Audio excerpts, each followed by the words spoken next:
जिस दशलक्षण महापर्व की प्रतीक्षा कर रहे थे, वह दशलक्षण पर्व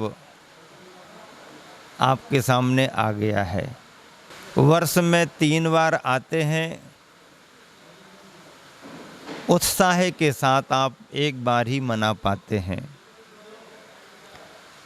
कोई मेहमान, कोई अतिथि बहुत समय के पास जैसे अपने पास आता है तो हम उसका कितना आतिथ्य करते हैं, कितना उसे बहुमान देते हैं, कितना सम्मान देते हैं। वही भावना हम सभी को 10 धर्म की आराधना में करनी है। दशलक्षण महापर्व, जिसे पर्युषण पर्व कहा जाता है, ये शाश्वत पर्व है। न किसी तीर्थंकर की कथा से जुड़ा है, ना कोई स्थान विशेष से जुड़ा है, ना कोई घटना विशेष से जुड़ा है। इसलिए ये पर्व जो है शाश्वत पर्व है। ऐसे शाश्वत पर्व को आप सभी को इस बार मनाना है। आप उत्साह से मनाना भी चाहते हैं, लेकिन बड़ी दुविधा है तुम्हारे सामने कि जितने खुले मन से, जितनी स्वतंत्रता से आप प्रतिवर्ष मनाते थे, इस वर्ष वह सुविधा आपको नहीं है। इस वर्ष आपकी मजबूरी है। मंदिरों में भी अधिक उपस्थिति के साथ आपको पूजा पाठ करने के अवसर नहीं है। मैं समझता हूँ, जहाँ जितना अवसर मिले उतना काम करें, और अवसर ना मिले तो अपने घर बैठ करके ही इस बार पर्वराज पर्युषण को ठाट बाट से आनंद के साथ, परिवार के साथ, अपने घर को ही मंदिर बना करके, घर को ही मंदिर मान करके मनाएं। जो भी कार्य किया जाता है हमारी अपनी भावनाओं की उत्कृष्टता से वह श्रेष्ठ ही माना जाता है। 10 लक्षणों की बात क्या करें, बड़े विलक्षण हैं, बड़े विलक्षण हैं। कोई किसी एक समुदाय विशेष के नहीं हैं। जैसे बीमारियां किसी समुदाय विशेष की नहीं होती, बीमारियां सभी की होती हैं, सभी समुदायों में चली जाती हैं।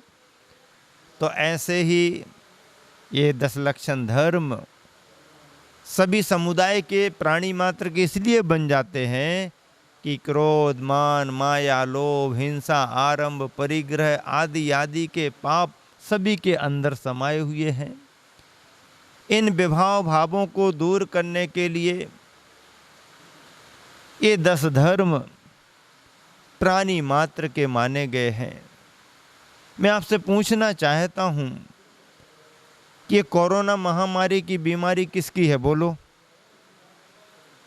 हिंदू, मुस्लिम, सिख, ईसाई, देसी विदेशी, अमेरिका, रसिया, चाइना, ऑस्ट्रेलिया, अफ्रीका, भारत, किसकी है? अरे महाराज, क्या पूछ रहे? किसी एक देश का नाम थोड़ी लिया जा सकता है, किसी एक समुदाय का नाम थोड़ी लिया जा सकता है।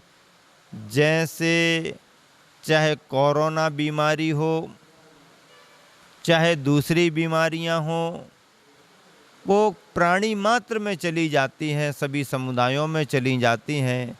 तो बीमारी जैसे सभी समुदायों की है, तो बीमारी को दूर करने के उपाय, औषधियाँ, दवाइयाँ भी सभी की मानी जाती हैं। हिंसा, आरंभ, परिग्रह, पाप, कसाय सभी प्राणियों में लगे हैं। उनको दूर करने के लिए ये 10 लक्षण धर्म प्राणी मात्र के धर्म माने गए हैं। ऐसे 10 लक्षण धर्म में आज पहला दिन है, क्षमा धर्म है। क्षमा के बारे में हम सभी जानते हैं। क्षमा को उतना ना भी जानते हो तो कम से कम जो क्षमा को नहीं होने देता है, ऐसा क्रोध जो है, उसे तो हम जानते हैं। क्रोध क्या है? एक बात। क्रोध क्यों आता है? दूसरी बात। क्रोध के दुष्परिणाम क्या होते हैं? तीसरी बात, क्रोध यदि आता है तो उसको जीतने के उपाय क्या हैं? चौथी बात, क्षमा को आभूषण क्यों कहा गया है? अगली बात, क्षमा का प्रभाव क्या पड़ता है देश दुनिया पर? ये और अगली बात है समझने के लिए। और हम क्षमा धर्म का पालन करके दूसरों का दिल कैसे जीत सकते हैं, दूसरों को अपना कैसे बना सकते हैं, आज के दिन इन सब बातों को समझना बहुत ज़रूरी है।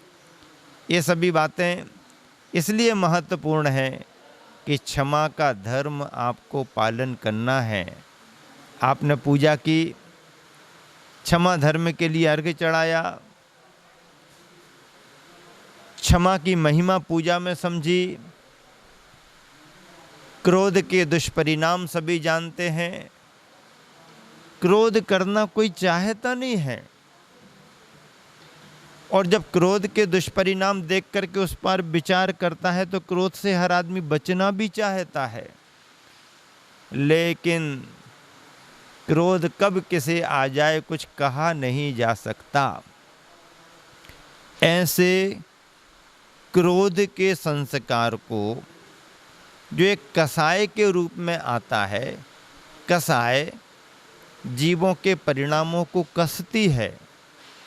कसाय वो कहलाती है जो कष्ट देती है, कसाय वो कहलाती है जो दुख देती है, अग्नि जलाती है, दुखदाई है। कर्ज कोई ले ले, परेशानी खड़ी हो जाती है। घाव हो जाए, बीमारी हो जाए, सावधानी रखना पड़ती है। तो जैसे इन्हें छोटा ना समझिएगा, छोटा संस्कार भी बड़ा होता है, चाहे अग्नि का हो, चाहे कर्ज का हो, चाहे घाव का हो। ऐसे ही कसाय का संस्कार भी कभी छोटा नहीं समझना।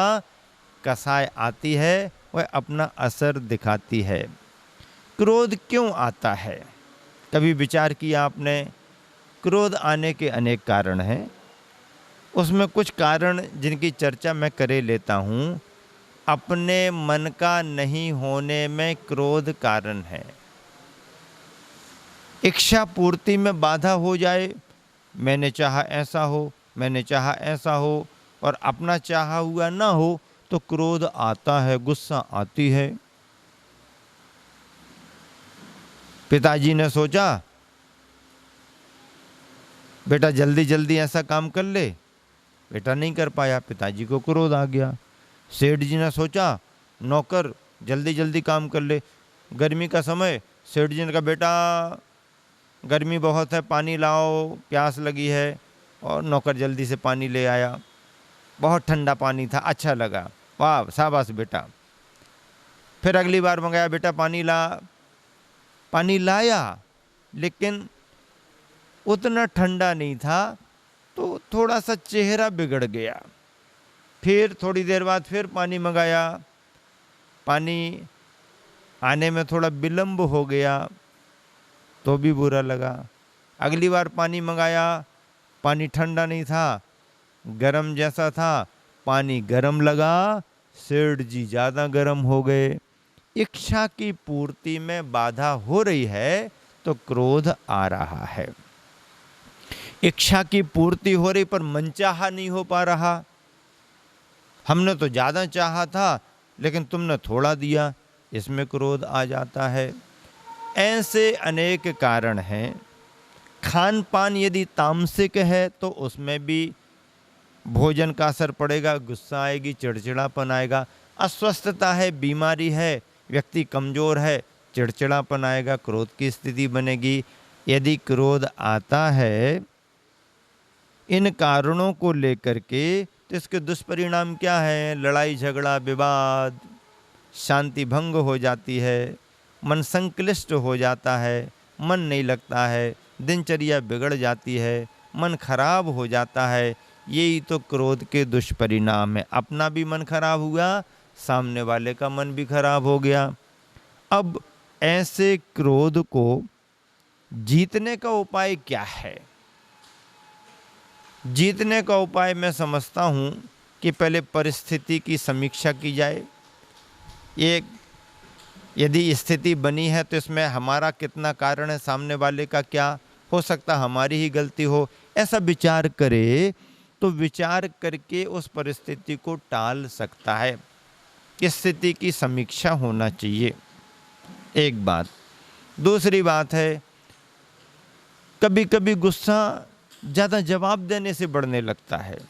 सामने वाले ने कुछ कहा, थोड़ा सा अपने मन का भी कह रहा है, थोड़ा सा गलत भी कह रहा है, और आपने तर्क वितर्क कर दिया और गुस्सा आ जाएगा, भैया थोड़ी देर को सुन लो, समझ लो, शांत हो जाओ, बाद में देखेंगे। तो कई बार जवाब ना देना भी क्रोध को टालने में कारण बन जाता है। चुप रह जाओ, जवाब मत दो, हो भाई ठीक है, हम विचार कर लेंगे, देख लेते हैं, ऐसा भी क्रोध को टालने में कारण बन सकता है।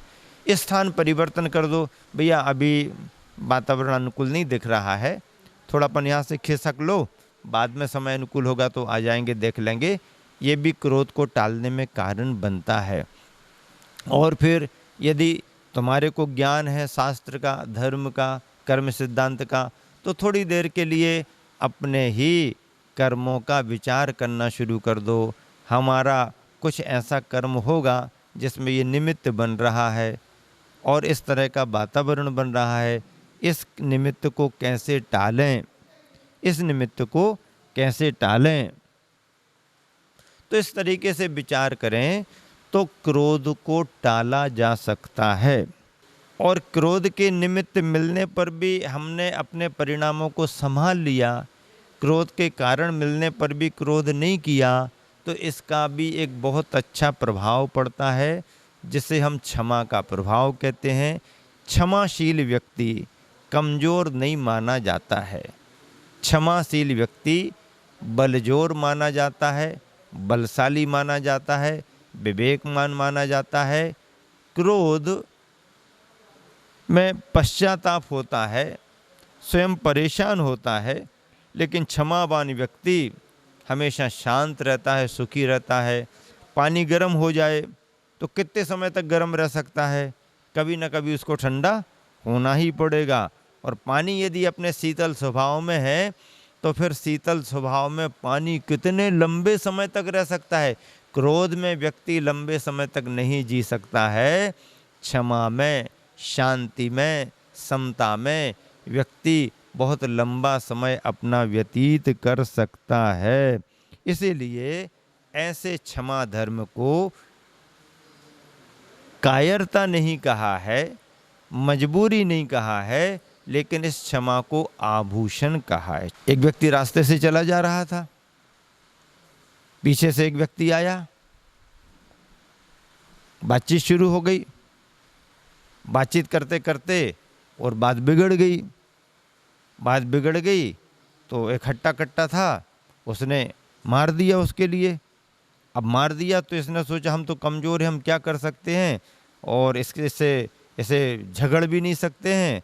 तो उसने पूछा कि भाई साहब तुमने मारा है तो हंसी में मारा है या मजाक में मारा, मजाक में मारा है या सही में मारा है? क्या पूछा उसने, आपने सही में मारा कि मजाक में मारा? तो उसको और गुस्सा आ गई, तो कहने लगा मैंने तो सही में मारा। अब क्या करता है तुम देख, मैंने तो सही में मारा। तो कहने लगा सही में मारा है तो ठीक है, क्योंकि मजाक मुझे पसंद नहीं है, मजाक मुझे पसंद नहीं है। अब वो समझ गया कि अब ज़्यादा उलझने से फ़ायदा नहीं, तो उसने मजबूरी में उसको क्षमा कर दिया। मजबूरी में किया गया क्षमा का भाव क्षमा का धर्म नहीं है, वो तो मजबूरी है। क्षमा का धर्म तो वो है जो हमारे पास में प्रतिकार करने की सामर्थ्य है, फिर भी हम प्रतिकार ना करें और अपने कर्म के अनुसार जो स्थिति बन रही है उसे भाग्य मान करके सहन करें, समता का परिचय दें। यही क्षमा का धर्म माना गया है और यही क्षमा का धर्म वीरों का भूषण माना गया है। आप सभी ने आज क्षमा धर्म की पूजा की है। क्षमा धर्म की एक एक पंक्ति में कितना आनंद आता है। ऐसा क्षमा धर्म सुबह से लेकर के शाम तक आप पालन करें। क्षमा के नाम की, समता के नाम की माला फेरें, आपको आनंद ही आनंद आएगा। और ये पर्यूषण, ये 10 लक्षण धर्म, चाहे आप घर में बैठ कर के मनाएं, चाहे मंदिर में जो भी सुविधा बनती वहाँ जाके मनाएं, कहीं भी मनाएं, मंदिर और घर का अंतर ना देखें। आप जहाँ भी मनाएं, अपने अंदर को देख करके मनाएं, अपने अंदर को देख करके, अपने अंतर को देख करके मनाएंगे तो आपको धर्म का आनंद मिलेगा, आपको धर्म का आनंद निरंतर मिलता रहे, ऐसी भावना हम लोग भाते हैं। इस बार संस्कार शिविर में आप लोग नहीं आ पा रहे हो, बड़े दूर दूर से विभिन्न प्रदेशों से संस्कार शिविर में आकर के सम्मिलित तो होते थे, उसका आनंद लेते थे। इस बार वो आप सबको सुविधा नहीं है, क्योंकि स्वास्थ्य के मद्देनज़र पूरे देश में क्या पूरी दुनिया में सावधानियां बरती जा रही हैं। आवागमन के साधन भी सीमित हैं, बंद हैं, और ऐसे समय में घर से बाहर निकलना व्यक्ति के लिए चिंता का विषय बनता है। हम लोगों ने भी जो जहाँ है वहीं पर आशीर्वाद दिया, जो जहाँ है वहीं से अपना धर्म ध्यान करो, और जो जहाँ पर हैं वहीं अपना पूजा पाठ करो, क्योंकि धर्म तो हमारी आत्मा के परिणाम है। यदि आपके पूजा पाठ कुछ दिन नहीं भी हो पाए तो बहुत बड़ा अधर्म नहीं हो जाएगा आपसे। मजबूरी में, समय को देख करके, परेशानी संकट के समय में यदि आपसे कुछ धर्म नहीं भी हो पाए, पूजा पाठ जाप नहीं हो पाए, तो भी कोई बहुत बड़ा अधर्म नहीं है। लेकिन अपने स्वास्थ्य को संभालना, अपने जीवन को संभालना अपना बहुत बड़ा धर्म माना गया है। अपने जीवन को संभालने के साथ साथ दूसरे का जीवन भी संभला रहे, उसे कोई बाधा ना हो, ऐसा भाव रखना और ऐसा कार्य करना भी यह मानवता का धर्म है, यह राष्ट्र का धर्म है, यह आपत्ति काल का धर्म है। ऐसे आपत्ति काल के धर्म को 10 लक्षणों के धर्म में जोड़ना है, और धर्म की आराधना क्षमा के रूप में आज पहले दिन के रूप में विलक्षण है, 10 लक्षण के रूप में पहला दिन मंगलाचरण शुभारंभ के रूप में आपको मिल रहा है। आप सभी के लिए बहुत बहुत आशीर्वाद है, क्योंकि ऐसे 10 लक्षण पर्व बार बार नहीं मिलते हैं। गुरुवर आचार्य श्री विद्यासागर जी महाराज जी का आशीर्वाद आ गया है, तो ये शीतल धाम विदिशा में ऐसा लग रहा है कि जैसे समो शरण स्थली राजगृही नगरी बनी हो, और वहाँ पर सब लोग धर्म ध्यान, धर्माराधन कर रहे हैं। ऐसा धर्माराधन, धर्म ध्यान जैसा हम लोग आनंद के साथ यहाँ पर कर रहे हैं, आप सब भी जहाँ पर हैं उसी को राजगृही माने, उसी को विपुलाचल पर्वत माने, उसी को समोसरण माने, और उसी घर को अपना मंदिर माने। अपने मंदिर को ही संस्कार शिविर का स्थान मान करके चलें। इसी शुभ भावना से आप सबका धर्म ध्यान निरंतर हो, अच्छे से हो, खूब अच्छे से पर्यूषण व्रत उपवास नियम संयम के साथ आप सबके व्यतीत हों। बहुत बहुत आशीर्वाद सभी के लिए। महावीर भगवान की जय।